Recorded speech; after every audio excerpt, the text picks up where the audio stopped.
도래 채널은 AMD 라이젠과 함께합니다. 안녕하세요, 도래입니다. 스마트워치 저렴한 건 20만원 정도, 그리고 비싸다면 40에서 50만원 정도의 형성이 되어 있는 스마트폰과 블루투스를 통해 연결이 되어 여러가지 정보를 손목에서 확인할 수 있는 그러한 제품이죠. 요즘엔 상당히 많이 보급이 되어 있기 때문에 따로 설명은 안 드려도 될 듯 싶은데요. 그렇다면 230만원이 넘는 스마트워치는 어떨까요? 짜잔! 제가 오늘 여러분들에게 소개해드릴 스마트워치, 바로 태그 호이어의 커넥티드 모듈러 45입니다. 와우, 230만원이 넘는 녀석이에요. 자, 그럼 제가 이 녀석을 사용하면서 느꼈던 것들을 여러분들에게 하나씩 얘기해보는 시간을 갖도록 하겠습니다. 모두 준비되셨나요? 그럼 지금 바로 Let's get it! 자, 여기 보이는 제품은요, 태그 호이어 공식 사이트에서 231만원에 판매를 하고 있는 제품입니다. 출시는 2017년도 여름에 했다고 해요. 그리고 지금은 41이라는 제품이 새로 나왔는데 성능의 경우에 거의 비슷하고 크기만 조금 작아진 그런 제품이라고 보시면 될 것 같습니다. 그럼 이 제품의 사용기를 여러분들에게 얘기를 하기 전에 간단하게 스펙시트를 먼저 확인을 해보도록 하겠습니다. 디스플레이는 1.39인치 400x400의 해상도를 가지고 있고요. 아몰레드라고 해요. 그리고 PPI는 287이라고 하네요. 램의 경우엔 512MB가 들어가 있고요. 내장 메모리는 4GB, 그리고 칩셋은 인텔의 아톰 Z34 시리즈가 들어가 있다고 합니다. 그리고 배터리는 410mAh라고 하네요. OS는 안드로이드 웨어 2.0을 쓰고 있고요. GPS, 와이파이, NFC, 그리고 블루투스를 사용할 수 있습니다. 방수는 50m까지 가능하다고 하고요. 그리고 이름에서처럼 직경은 45mm, 모듈의 높이는 13.75mm, 무게는 64.4g이라고 합니다. 야, 이게 231만원이면은 패키지의 경우는 굉장히 잘 되어 있습니다. 일단 크기도 굉장히 크고 윤 같은 고급 재질도 굉장히 많이 사용을 했고, 그리고 파트별로 정리가 굉장히 잘 되어 있습니다. 그리고 하단부엔 설명서, 보증서 같은 것도 잘 챙길 수 있도록 설계가 된 모습이죠. 태그 호이어라는 이름답게 패키지를 열었을 때 느낄 수 있는 만족감은 굉장히 높을 거라고 생각을 합니다. 자, 그러면 다시 이 시계로 돌아와서, 이 시계는 모듈러라는 이름을 썼기 때문에 구매를 하기 전에 굉장히 많은 부품을 본인의 입맛대로 설정을 할 수가 있습니다. 지금 여러분들이 보시는 이 제품 같은 경우는 노멀 제품이에요. 가장 기본형 제품이고 크리스탈 글래스, 그리고 세라믹 베젤, 그리고 스틸 러그, 러버 스트랩을 사용하고 있습니다. 여기에서 본인이 원하는 재질과 디자인을 조금씩 바꿀 수 있는데요.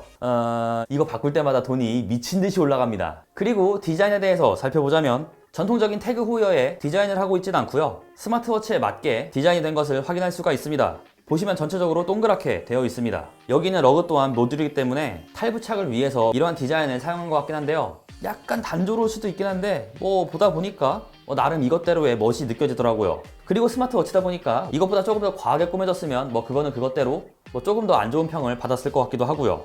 모듈이라는 구조적 특성을 꽤나 잘 반영한 디자인이라고 볼 수가 있겠습니다. 스트랩의 경우는 고무를 사용해서 좀 이질감이 있지 않을까 그런 생각을 했었는데 막상 받아보고서 사용을 하니까 그렇게까지 이질감은 느끼지 못했습니다. 안쪽 부분을 전부 다 타공을 했기 때문에 통풍, 그리고 무게면에서도 약간의 이점이 있을 수가 있고요. 그리고 이렇게 양옆으로 태그 호이어 무늬가 있기 때문에 기본형 치고는 생각보다는 나쁘지 않다, 그렇게 얘기를 해볼 수가 있겠네요. 선을 늘리고 줄이는 건 굉장히 편합니다. 이쪽에 보시면 양쪽에 이렇게 누르는 게 있는데요. 똑 눌러주면 이렇게 풀리게 되고요. 세워주면 스트랩을 본인이 원하는 만큼 움직여서 본인의 손목에 맞출 수가 있습니다. 굉장히 간단해요. 이렇게 이런 식으로 맞추면 되기 때문에 본인의 손목에 맞게 쉽게 조절이 가능하다, 그렇게 얘기를 드리고 싶네요. 그리고 옆에 보시면 용도가 있죠. 이 용도의 역할은 누르면 스마트워치에 설치된 어플리케이션이나 설정, 그 외에 여러 가지 것들을 확인할 수 있는 앱 서랍의 역할을 한다고 보시면 될 것 같습니다. 그리고 이렇게 취소의 역할도 같이 겸하고 있습니다. 위에서 아래로 내리면 상단바가 존재하고요. 그리고 우측에서 밀면 피트니스 앱이 뜨고요. 아래에서 위로 올려주면 여러가지 알람들이 뜨게 됩니다. 그리고 좌측에서 우측으로 밀어주면 OK 구글을 사용할 수 있는 정보창이 나오게 되죠. 그리고 기능의 경우에는 기본적인 스마트폰 워치의 기능들만 사용을 할 수가 있습니다. 이런 것들이 있겠죠. 전화가 오면 알려주고, 문자가 오면 알려주고, 메일이 오면 알려주고, 그리고 피트니스 앱이나 여러가지 앱을 다운받아서 설치를 해서 사용을 하고, 그리고 시계 디자인을 바꿀 수 있다는 것. 사실 이것 외에는 조금 더 스마트폰하고 상호작용이 필요한 기능들은 사용이 불가능한 스마트워치이기도 한데요. 일단은 스피커가 없습니다. 그리고 또 심박 센서가 없습니다. 처음 했을 땐 되게 좋았는데 정확하게 하루가 넘어가고 나니까 할 게 없더라고요. 물론 지도도 사용할 수 있습니다. NFC도 있기 때문에 NFC 관련 기능도 사용을 할 수 있습니다만 다른 워치에서도 충분히 많이 되고 있기 때문에 이 녀석만의 특장점은 아니라고 생각을 합니다. 그리고 시계를 바꾸는 거는 웨어 OS에 시계 모드가 있습니다. 여기 보시면은 시계 모드, 그리고서 구글 피트니스, 그리고 알림과 캘린더, 구글 어시스턴트, 그리고 고급 설정을 할 수가 있는데요. 사실 다들 알고 있는 거라서 시계 모드만 제가 확인을 해보면 이런 식으로 굉장히 많은 시계들을 사용할 수가 있습니다. 그리고 시계 모양도 제가 원하는 대로 설정을 해줄 수가 있는데요. 그 중에서 제가 하나를 선택을 해볼게요. 자, 이거 핸들을 선택을 해주고요. 그리고 다이얼 효과, 메탈 효과, 야광 효과, 하이라이트 효과, 그리고 마음에 드는 게 있으면 완료, 업데이트를 하면 제가 선택한 워치페이스를 사용할 수가 있습니다. 이런 식으로 조합을 하면 3000개 정도가 된다고 하는데 경유의 수를 늘려서 3000개를 만드는 건 조금 의미가 없을 것 같고 굉장히 많은 부분을 내가 선택을 할 수가 있다, 그 정도로 알고 계시면 될 것 같아요. 그리고 사용시간 같은 경우는 GPS를 끄고 화면을 항상 켜둔 상태로 사용을 했습니다. 그냥 알람이 오는 것 정도만 확인을 하고 메일 오는 거 확인하고 그 정도? 그리고 시간이 보고 싶으면은 시간을 확인하는 정도, 그 정도로만 사용을 했어요. 그랬더니 30시간 정도가 간 것 같고요. 대기 화면도 끄고 GPS도 끄고 사용한다면 아마 저보다는 조금 더 많이 사용을 할 수 있지 않을까, 그런 생각을 하네요. 그리고 충전 같은 경우는 1시간 정도면은 90% 선에서 배터리가 차 있는 모습을 볼 수가 있습니다. 그런데 90% 이상에서는 굉장히 더디게 찹니다. 100%까지 충전을 하려면 한 2시간 정도가 소요가 된다, 그렇게 알고 계시면 될 것 같습니다. 충전의 경우엔 뒷면에 부착을 해서 충전을 하게 되는데요. 자석이 달려있기 때문에 착하고 붙는 그런 느낌은 굉장히 좋아요.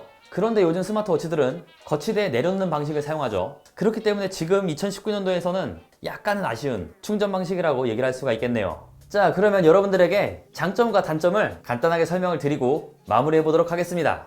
일단 장점 먼저 살펴보자면 사용시간이 아주 길진 않지만 제 기준에선 그래도 어느 정도 만족하는 효율이었습니다. 저 같은 경우는 GPS 기능보다 항시 켜져 있는 이러한 모드가 더 중요했기 때문에 24시간 넘게 사용할 수 있었다는 것은 좋은 편은 당연히 아니지만 나쁘진 않다고 생각합니다. 그리고 두 번째로는 다양한 워치페이스가 활용이 가능하다는 점, 기본적으로도 꽤 많은 워치페이스가 제공이 되고 있고 또 그 안에서도 디테일한 부분을 설정할 수가 있고, 그리고 필요하다면 본인이 원하는 워치페이스를 스토어에서 다운받을 수도 있습니다. 그리고 세 번째는 알람의 경우엔 오작동이 없었고요. 한글화 또한 제대로 되었기에 이 점도 장점이라고 생각을 합니다. 실제로 전화, 문자, 카톡, 그리고 지메일 굉장히 여러 가지를 스마트워치를 통해서 확인해 봤었는데요. 단 한 번도 화면이 깨지거나 이상하게 나온 적은 없었습니다. 굉장히 매끄럽게 한글이 출력되는 거는 당연히 장점으로 들어가야겠죠. 자, 그러면 이제 단점을 알아봐야겠죠. 첫 번째 단점은 2019년도에 사용하기엔 너무나 부족한 기능이었습니다.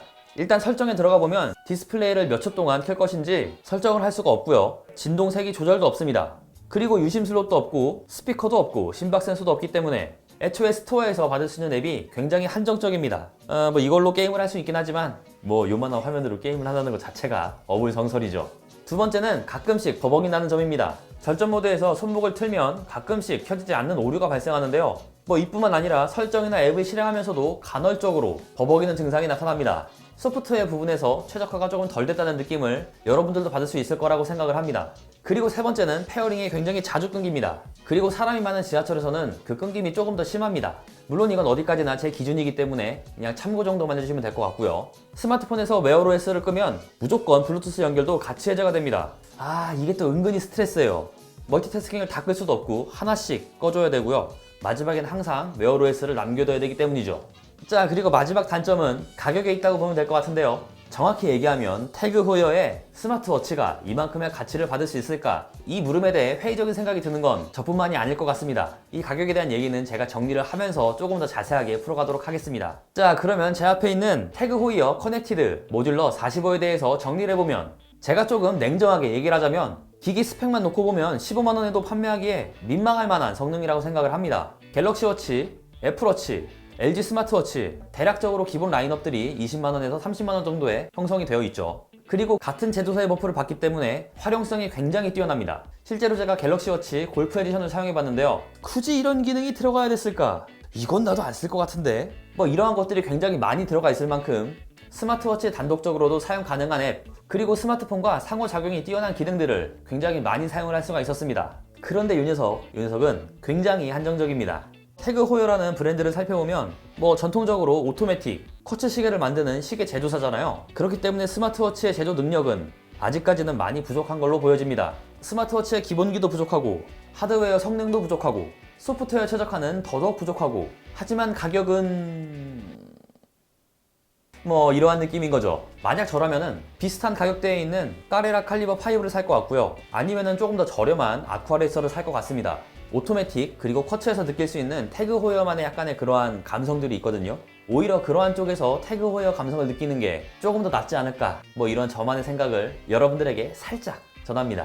그러면 제 앞에 있는 태그 호이어 커넥티드 어떤 분들이 사용을 해야 될까요? 일단은 태그 호이어라는 브랜드를 선호하시는 분, 그리고 스마트워치의 알람 기능 정도의 가벼운 용도로만 활용을 하실 분, 그리고 마지막으로는 하루에 한 번 정도는 충전이 가능한 환경에 있는 분들이라면 추천을 드릴 수 있을 것 같습니다. 하지만 갤럭시 유저는 갤럭시 워치, 아이폰 유저는 애플 워치, 그리고 LG 사용자는 LG의 스마트워치를 사용하는 게 조금 더 낫지 않을까, 뭐 이런 생각을 여러분들에게 또 살짝 전하면서 오늘의 영상은 여기서 마무리해 보도록 하겠습니다. 영상이 재밌었다면 구독과 좋아요 해주시는 것도 잊지 마시고요. 그럼 저는 다음에 더 재밌는 영상으로 찾아오겠습니다. 그럼 다음에 또 봐요. 안녕. 이거 230만원? 이거 칼리버 5가 더 낫지 않을까요? 응?